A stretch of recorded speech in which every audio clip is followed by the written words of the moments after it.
Assalamualaikum warahmatullahi wabarakatuh. Perkenalkan, saya dari kelompok 3. Saya bernama Mayang Sari dan saya nanti akan membahas terkait bagaimana sih kebijakan pemerintah terhadap pembangunan koperasi di Indonesia. Nah, saya di sini akan mempresentasikan bersama teman saya yang bernama Ahmad Sabtudin.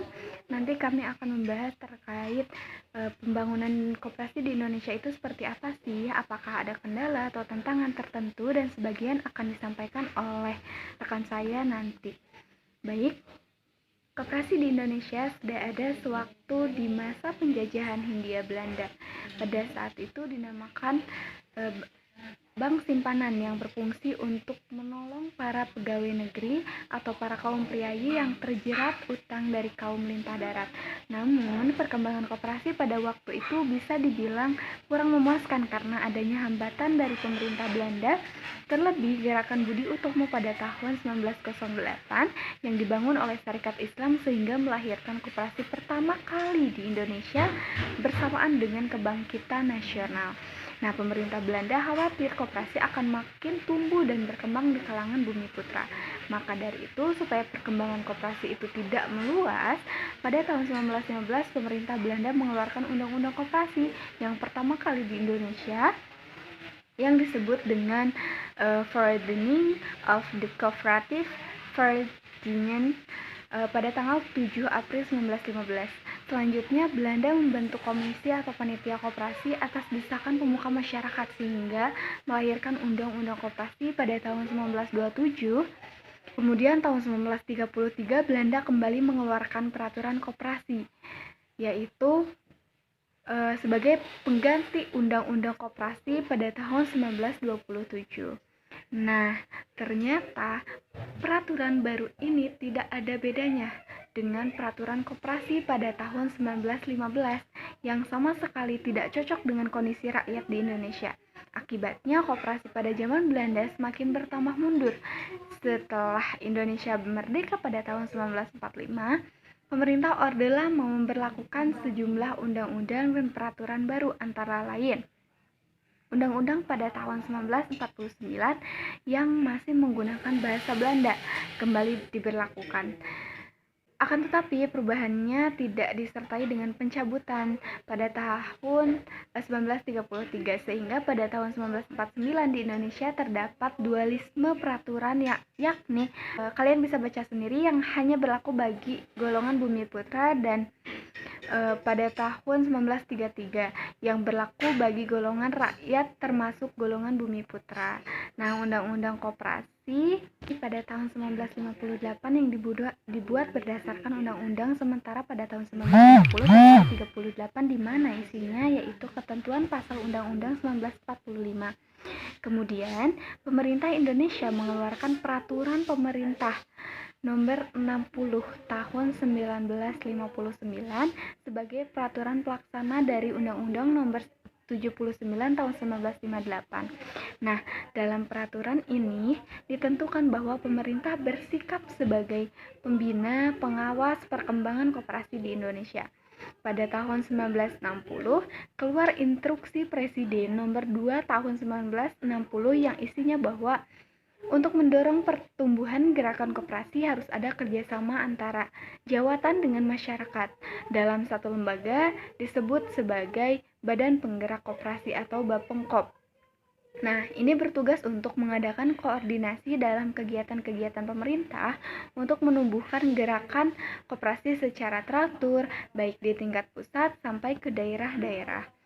Pada tanggal 2-10 Agustus 1965 diselenggarakanlah Musyawarah Nasional Koperasi di Indonesia yang musyawarah sebelumnya pada tanggal 24 April 1961 yang belum dapat memberikan hasil maksimal untuk kemajuan koperasi. Sehingga pada musyawarah kedua ini telah melahirkan Undang-Undang Nomor 4 Tahun 1965 tentang perkoperasian.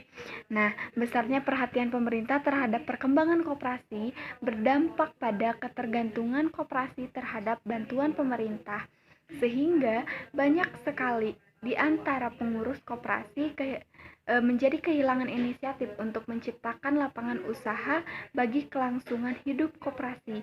Selain itu, Pada masa transisi perpindahan rejim dari Orde Lama ke Orde Baru telah banyak menimbulkan disorientasi kegiatan operasional koperasi dari prinsip-prinsip semestinya.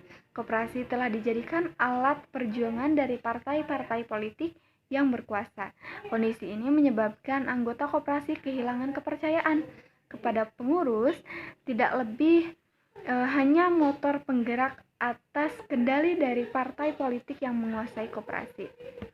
Nah, setelah tumbangnya rejim Orde Lama itu, pemerintah Orde Baru di bawah kepemimpinan Presiden Soeharto pada saat itu mulai menerbitkan koperasi-koperasi yang ada. Nah, di antara kebijakan pemerintah Orde Baru antara lain diberlakukannya Undang-Undang Nomor 12 Tahun 1967 tentang pokok-pokok perkoperasian, diberlakukannya Instruksi Presiden Nomor 4 Tahun 1973. Nah, mengenai pembangunan BUUD atau Badan Usaha Unit Desa. Pemerintah mengeluarkan Inpres Nomor 2 Tahun 1978 tentang Badan Usaha Unit Desa atau BUUD atau Koperasi Unit Desa atau KUD. Nah, Nomor 4 Tahun 1984 tentang pelaksanaan KUD. Tanggal 21 Oktober 1992 pemerintah telah mengeluarkan Undang-Undang Nomor 25 Tahun 1992 tentang perkoperasian. Nah, pemberlakuan undang-undang ini dimaksudkan untuk lebih menyesuaikan perkembangan keadaan. Pasca berakhirnya pemerintahan Orde Baru, kondisi perekonomian di Indonesia mengalami kacau balau. Banyak perusahaan besar yang berbasis konglomerasi gulung tikar akibat melonjaknya mata uang dolar terhadap rupiah dan kenaikan suku bunga yang berlipat-lipat. Tetapi apa yang terjadi dengan koperasi dan UMKM malah sebaliknya. Mereka mampu bertahan dari kondisi krisis hingga pemerintah menyadari kesalahan ini. Akhirnya pemerintah melalui Presiden B.J. Habibie telah menetapkan Inpres Nomor 18 Tahun 1998 tentang pengembangan koperasi. Nah, Inpres ini merupakan anti klimaks dari pemberlakuan Inpres Nomor 4 Tahun 1984 yang dimana KUD merupakan koperasi satu-satunya yang menjadi gugur dengan semestinya. Dengan demikian, pemerintah telah memberikan kesempatan seluas-luasnya kepada masyarakat untuk membentuk dan mengelola koperasi tanpa batas. Wilayah kerja dan koperasi diberikan kesempatan untuk lebih mandiri dan bebas melakukan aktivitas usahanya. Nah, itu merupakan pembangunan koperasi di Indonesia. Sekarang saya akan membahas tentang tantangan dan kendala apa aja sih di dalam pembangunan koperasi. Nah, yang pertama yaitu tantangan. Meskipun banyak hasil yang telah dicapai dalam pembangunan koperasi selama pembangunan jangka panjang, masih banyak pula masalah yang belum terselesaikan, yang harus dilanjutkan dan ditingkatkan penanganannya dalam pembangunan jangka panjang. Kedua, sebagai tantangan untuk mewujudkan cita-cita perkoperasian seperti yang diamanatkan dalam Undang-Undang Dasar 1945 hingga saat ini karena berbagai alasan ekonomi dan non-ekonomi. Koperasi pada umumnya belum dapat melaksanakan sepenuhnya prinsip koperasi sebagaimana telah dicita-citakan, sehingga koperasi sebagai badan usaha dan gerakan ekonomi rakyat belum dapat mengembangkan sepenuhnya potensi dan kemampuannya dalam memajukan perekonomian nasional dan meningkatkan kesejahteraan anggotanya. Nah, di samping itu, berbagai kondisi struktural dan sistem yang ada masih menghambat koperasi untuk sepenuhnya dapat menerapkan kaidah ekonomi guna meraih dan memanfaatkan berbagai kesempatan ekonomi secara optimal. Sementara itu, terbukanya perekonomian nasional terhadap perkembangan perekonomian dunia diperkirakan akan menghadirkan perubahan-perubahan besar dalam tatanan kehidupan ekonomi nasional. Persaingan usaha pun akan makin ketat. Peranan ilmu pengetahuan dan teknologi pun sama akan meningkat. Tuntutan akan sumber daya manusia yang berkualitas dan mengantisipasi dan merencanakan masa depan pun akan meningkat. Nah, kedudukan dan keberadaan koperasi makin terintegrasi dan berperan menentukan ke dalam perekonomian nasional. Oleh karena itu, tantangan dalam pembangunan koperasi adalah mengembangkan koperasi menjadi badan usaha yang sehat, kuat, maju, mandiri, dan memiliki daya saing sehingga mampu meningkatkan kesejahteraan anggotanya yang berujung pada meningkatnya perekonomian nasional. Nah, dengan memperhatikan kedudukan koperasi, baik sebagai soko guru perekonomian nasional maupun sebagai bagian dari integral tatanan perekonomian nasional, peran koperasi sangatlah penting dan dalam menumbuhkan dan mengembangkan potensi ekonomi rakyat. Dalam hal ini, koperasi sebenarnya memiliki ruang gerak dan kesempatan yang cukup luas, terutama dalam hal yang menyangkut kepentingan kehidupan ekonomi rakyat. Namun dalam kenyataannya, koperasi masih menghadapi beberapa hambatan struktural dan sistem untuk dapat berfungsi dan berperan sebagaimana yang diharapkan. Antara lain, inti kekuatannya yaitu terletak pada anggota yang berpartisipasi aktif dalam organisasi koperasi dan kesadaran masyarakat untuk bergabung dalam wadah koperasi. Sebenarnya, kepercayaan masyarakat terhadap koperasi sudah cukup meningkat tetapi belum cukup memadai. Antara lain disebabkan oleh adanya berbagai hambatan untuk meningkatkan manfaat koperasi bagi anggotanya. Hal ini telah menyebabkan lambatnya koperasi mengakar dalam masyarakat sebagai gerakan ekonomi rakyat. Koperasi masih harus meningkatkan kemampuannya dalam menggerakkan dan menampung peran serta masyarakat secara luas. Oleh karena itu, mewujudkan koperasi sebagai gerakan ekonomi rakyat yang berakar dalam masyarakat juga merupakan tantangan dalam pembangunan koperasi di Indonesia. Nah, itu merupakan tantangan-tantangan yang dihadapi dalam pembangunan koperasi di Indonesia. Nah, selain itu ada kendala dalam pembangunan koperasi serta kebijakan apa sih yang diambil oleh pemerintah dalam pembangunan koperasi. Nah, untuk kendala dan kebijakan yang akan diambil pemerintah dalam menghadapi koperasi akan dibahas oleh teman saya yaitu Ahmad Sapurudin. Selanjutnya yaitu mengenai kendala. Dari pengalaman pembangunan koperasi dalam pembangunan jangka panjang pertama, telah memberikan petunjuk bahwa untuk menjawab berbagai tantangan dalam pembangunan jangka panjang kedua, tentunya masih terdapat beberapa kendala yang membutuhkan perhatian dalam rangka menggariskan kebijakan dan menyusun program untuk mencapai sasaran yang bisa dikehendaki. Nah, adapun kendala-kendala yang dimaksud dalam pembangunan koperasi, diantaranya sebagai berikut. Yang pertama, tingkat kemampuan dan profesionalisme sumber daya manusia koperasi yang pada umumnya belum memadai. Kendala ini menjadi faktor yang mempengaruhi kemampuan koperasi dalam menjalankan fungsi dan peranannya yang berakibat pada kurang efektif dan efisiensinya organisasi dan manajemen koperasi. Hal ini tercermin pada pengelolaan koperasi dan tingkat partisipasi anggota yang masih belum optimal. Yang selanjutnya yaitu lemahnya struktur permodalan koperasi dan terbatasnya akses koperasi ke sumber permodalan dari luar. Kemudian selanjutnya yaitu terbatasnya penyebaran dan penyediaan teknologi secara nasional bagi koperasi yang berpengaruh pada rendahnya kemampuan koperasi untuk meningkatkan efisiensi dan produktivitas usahanya sehingga menyebabkan pula terbatasnya daya saing koperasi. Yang selanjutnya itu mekanisme kelembagaan dan sistem koperasi yang belum berjalan dengan baik. Hal ini disebabkan oleh kurangnya kesadaran anggota akan hak dan kewajibannya serta belum berfungsinya mekanisme kerja antar pengurus dengan pengelola koperasi secara menyeluruh.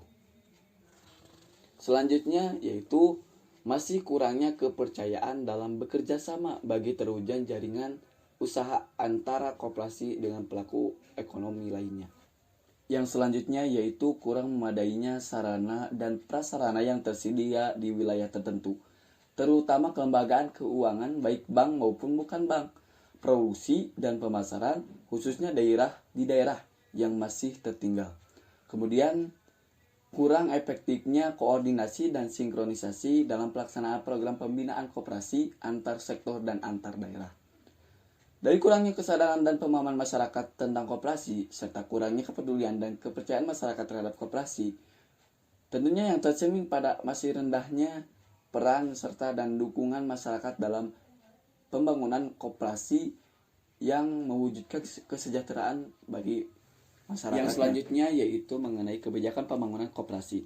Dalam peraturan pemerintah nomor 25 tahun 2000 ditetapkan kewenangan pemerintah pusat di bidang perkoperasian yang meliputi 1. Penetapan pedoman akuntansi koperasi dan pengusaha kecil menengah. Yang kedua yaitu penetapan pedoman tata cara penyertaan modal dan pada koperasi. Yang ketiga yaitu fasilitasi pengembangan sistem distribusi bagi koperasi dan pengusaha kecil dan menengah.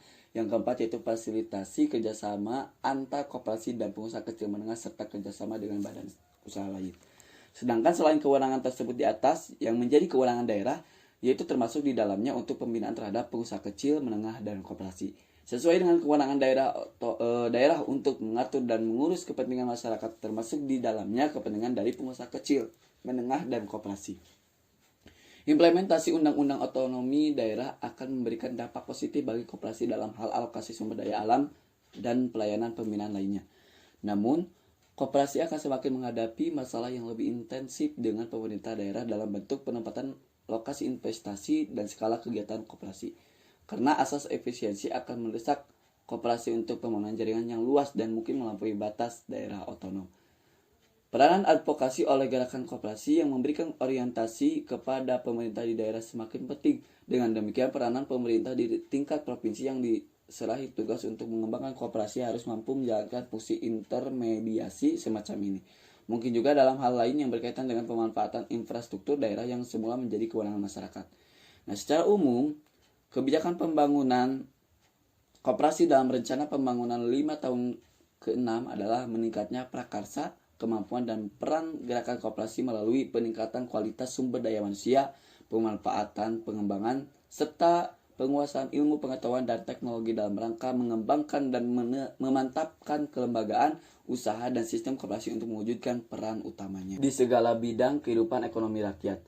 Secara khusus, kebijakan pembangunan koperasi dalam rencana pembangunan 5 tahun ke-6 adalah meningkatkan akses dan pangsa pasar yang dilakukan melalui beberapa cara. Di antaranya adalah sebagai berikut. Yang pertama yaitu meningkatkan keterkaitan usaha, kesempatan usaha, dan kepastian usaha, memperluas akses terhadap informasi usaha, mengadakan pencadangan usaha, membantu penyediaan sarana dan prasarana usaha yang memadai, serta menyederhanakan perizinan. Upaya ini ditunjang dengan menyusun berbagai peraturan perundang-undangan yang mendukung pengembangan koperasi dan menghapus peraturan perundang-undangan yang menghambat perkembangan koperasi serta mengembangkan sistem pelayanan informasi pasar, harga, produksi, dan distribusi yang memadai. Kemudian yaitu memperluas akses terhadap sumber permodalan, memperkukuh struktur permodalan dan meningkatkan kemampuan pemanfaatan modal koperasi antara lain dengan meningkatkan jumlah pagu dan jenis pinjaman untuk koperasi. Mendorong supaya pengumpulan dana internal koperasi bisa menciptakan berbagai kemudahan untuk memperoleh pembiayaan dan jaminan pembiayaan. Mengembangkan sistem perkreditan yang mendukung dan sesuai dengan kepentingan koperasi pada khususnya dan perekonomian rakyat pada umumnya. Yaitu yang selanjutnya yaitu 3. Meningkatkan kemampuan organisasi dan manajemen antara lain dengan meningkatkan kemampuan kewirausahaan dan profesionalisme para anggota, pengurus, pengawas, dan karyawan koperasi. Yang selanjutnya yaitu keempat yaitu mendorong koperasi agar benar-benar menerapkan prinsip koperasi dan kaidah usaha ekonomi, mendorong proses pengembangan karir karyawan koperasi, mendorong terwujudnya tertib organisasi dan tata hubungan kerja yang efektif. Mendorong berfungsinya perangkat organisasi koperasi, meningkatkan partisipasi anggota, mendorong terwujudnya keterkaitan antar koperasi baik secara vertikal maupun horizontal dalam bidang informasi, usaha, dan manajemen. Yaitu selanjutnya yang kelima, meningkatkan kemampuan memperjuangkan kepentingan dan membawa aspirasi koperasi dan meningkatkan pemahaman terhadap nilai-nilai dan semangat koperasi melalui peningkatan pendidikan, pelatihan, dan penyuluhan perkoperasian baik bagi anggota koperasi, pengelolaan koperasi maupun masyarakat.